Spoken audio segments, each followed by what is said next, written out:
हरे कृष्णा, राधे राधे। कार्तिक मास की आप सभी को बहुत बहुत शुभकामनाएं। मैं डिम्पल आप सबका स्वागत करती हूँ अपने चैनल मल्टी कॉर्नर में।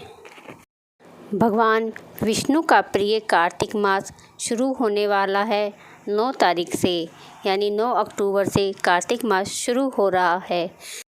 कार्तिक मास को दामोदर मास भी कहा जाता है। दामोदर भगवान कृष्ण का ही एक नाम है। इस दिन कार्तिक मास में वैसे तो बहुत सारे नियम लिए जाते हैं, जैसे तुलसी पूजा का नियम, दीपदान का नियम, सुबह ब्रह्म मुहूर्त में स्नान का नियम, या फिर किसी भी तरह के दान का नियम, या तेल ना लगाने का नियम, और दो भागों में बटे हुए अनाज ना खाने का नियम। तो आज मैं इन्हीं में से एक नियम के बारे में हम बात करेंगे कि कार्तिक मास में दीपदान कैसे किए जाते हैं और कहाँ पर किए जाते हैं। दीपदान क्या होता है, किस तरह से हमें दीपदान करना चाहिए और दीपदान करने का सही वक्त क्या है। तो चलिए शुरू करते हैं। तो चलिए सबसे पहले तो हम यह जान लेते हैं कि दीपदान होता क्या है। देखिए, कार्तिक मास में व्रत का नियम, स्नान का नियम है, उसी तरह से दीपदान का नियम होता है। दीपदान हम मिट्टी के दीपक में, तांबे के, पीतल के, सोने के, चांदी के किसी भी दीपक में दीप जलाकर उसे वहीं पर छोड़ देना, उसे दीपदान कहा जाता है। यानी कहीं पर भी, किसी भी अंधेरे जगह में यह दीपदान हम कहाँ कहाँ कर सकते हैं। देखिए, आप किसी मंदिर में कर सकते हैं दीपदान, चौराहे पर कर सकते हैं, खुले आकाश में भी कर सकते हैं, नदी में या नदी के किनारे भी दीपदान किया जाता है, तुलसा पे भी दीपदान किया जाता है, भगवान विष्णु के सामने भी दीपदान किया जाता है। अगर किसी का जलाया हुआ दिया बुझ गया हो तो उसे हम जलाने को, अगर दूसरे का दिया हम जलाते हैं तो उसे भी दीपदान ही कहा जाता है।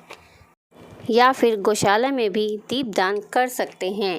मतलब इन सब जगहों पर हमें दीपदान करना चाहिए। जहाँ पर भी पॉसिबल हो वहाँ पर हमें दीपदान ज़रूर करना चाहिए। देखिए, हम खुले आकाश में भी कर सकते हैं।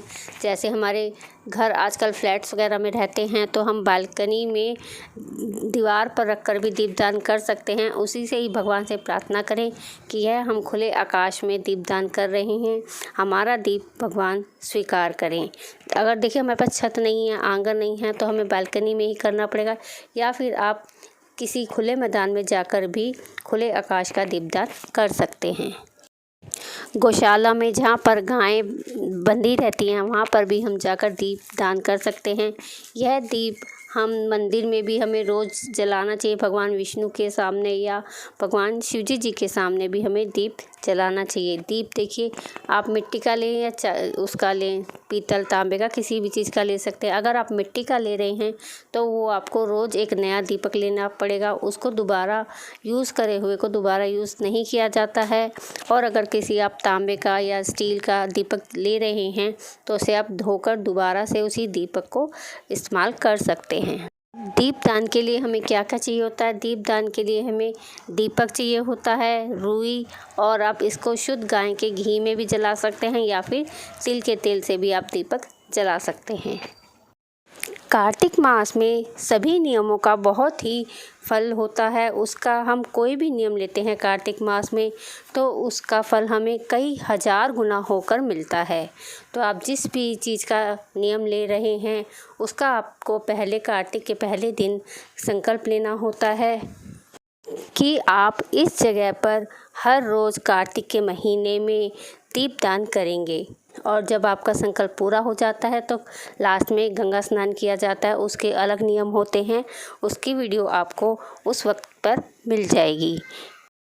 तो अब ये जान लेते हैं कि अगर जैसे हमें कहीं जाना पड़ जाए, शादी है या ब्याह है, फेस्टिवल्स हैं, तो हमें कहीं पर देर सवेर हो जाए, रात को हम देर से आते हैं, तो हम दीपदान कैसे करें। तो देखिए, अगर आप किसी के घर जा रहे हैं तो आपको लगता है कि आप वहीं पर रुकेंगे, घर पर नहीं आ पाएंगे, या फिर आपको आने में बहुत देर हो जाएगी, तो आप अपना दिया, मिट्टी का दिया ले लीजिए, लेके जाइए अपने साथ, थोड़ी रुई या बत्ती लेकर जाइए, और तेल, किसी भी बोतल में आप थोड़ा तेल या घी जिससे भी आप जलाएंगे आप वो लेकर जाइए। तो जैसे कि आपने मान लीजिए मंदिर में पूरे कार्तिक के महीने दिया जलाने का, दीपदान करने का नियम लिया है, तो जहाँ भी आप जा रहे हैं वहाँ पास में जो भी मंदिर हो उसमें जाकर आप अपने तिल, घी, बत्ती, माचिस तो आप ले सकते हैं, कोई दिक्कत नहीं है। लेकिन कोशिश करें आप माचिस भी अपने ही लेकर जाएं, क्योंकि जब भी हम दीपदान करते हैं तो किसी भी दूसरे की माचिस से हमें अपना दीप नहीं जलाते, अपना दीप प्रज्वलित नहीं करते। तो सब कुछ इसमें हमारा अपना ही होना चाहिए। तो आप अपना सारा सामान लेकर जाइए और जब दीप जलाने का दान का टाइम होता है तो उस वक्त आप वहाँ पर भी इस तरह से दीपदान कर सकते हैं, जिससे आपका दीपदान का नियम टूटेगा भी नहीं। और जैसे मान लीजिए आपने तुलसा जी पर दीपदान का नियम लिया है, तो तुलसा जी तो आजकल ज़्यादातर सभी घरों में होती है, तो आप उसके घर पर भी तुलसा जी पर दीप जला सकते हैं अपने नाम से। अपने ही रुई, बत्ती, तेल, घी सब लेकर जाइए आप और उससे अपना दीपदान कर सकते हैं। अब ये जान लेते हैं कि दीपदान किस वक्त किया जाता है।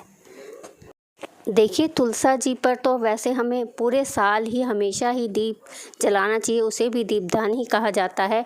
और अगर आप पूरे साल तुलसा जी पर दीप नहीं जला पाते हैं तो आप कार्तिक के पूरे महीने तुलसा जी पर दीप जलाइए।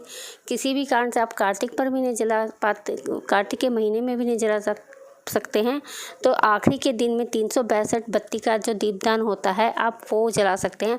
उससे पूरे आपके 365 दिन का दीपदान हो जाता है। जाने अनजाने या किसी भी कारण से हमारा दीप जलाना छूट जाता है तो वो हमारे 365 जो बत्ती का दान होता है वो पूरा हो जाता है। लेकिन यहाँ पर आपको कोशिश यही करनी है कि आपका कोई भी दिन दीपदान करने से छूटे ना, आपका दिन मिस ना हो।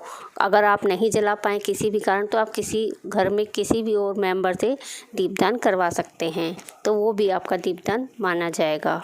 अब टाइम देख लेते हैं कि किस टाइम हमें दीपदान करना होता है। देखिए, सुबह जब ब्रह्म मुहूर्त में हम स्नान करते हैं उसी वक्त स्नान के बाद हमें तुलसी पर दिया जलाना होता है।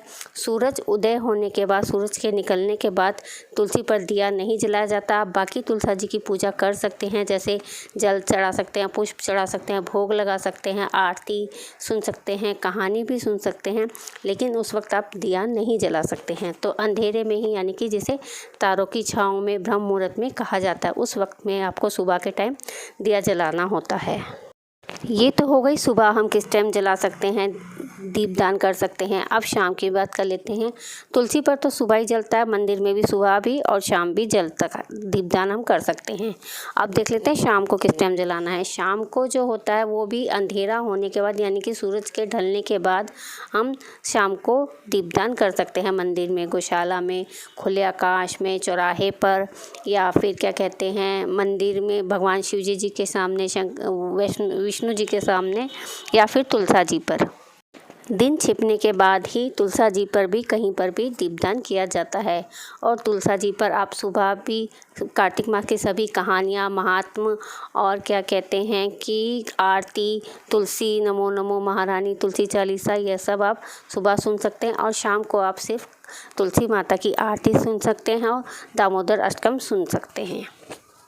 कार्तिक मास से जुड़ी सभी महात्म की वीडियो, सभी कथा और कहानी की वीडियो, तुलसी आरती की और तुलसी भजन कीर्तन भी शाम के टाइम और सुबह के टाइम किया जाता है, उसकी वीडियो भी हमारे चैनल पर हैगी, आप उन्हें भी ज़रूर सुनिए। कार्तिक मास में सबका कार्तिक मास में स्नान, कथा, कहानी सुनने करने का बहुत ही पुण्य और बहुत ही फल मिलता है, जिसका हमें कई हज़ार गुना दुगना होकर हमें जिसका फल मिलता है। आई होप आपको सारी बातें समझ में आ गई होंगी और आपको मेरी यह वीडियो पसंद आई होगी। अगर आपको कोई भी क्वेश्चन है दीपदान से लेकर तो आप मुझे कमेंट करें, मैं उसका रिप्लाई ज़रूर करूँगी। और अगर आपको वीडियो पसंद आई हो तो प्लीज़ वीडियो को लाइक करें, ज़्यादा से ज़्यादा वीडियो को शेयर भी करें और चैनल को सब्सक्राइब करें ज़रूर। आप लोग सब्सक्राइब नहीं करते हैं तो आपसे रिक्वेस्ट है कि चैनल को सब्सक्राइब भी ज़रूर करें। साथ ही बेल आइकन को भी प्रेस करें ताकि मेरी हर वीडियो की नोटिफिकेशन आप तक पहुँचे और आप को हर वीडियो मिलती रहे। तो चलिए मिलते हैं नेक्स्ट वीडियो में, तब तक के लिए हरे कृष्णा, राधे राधे मित्रों।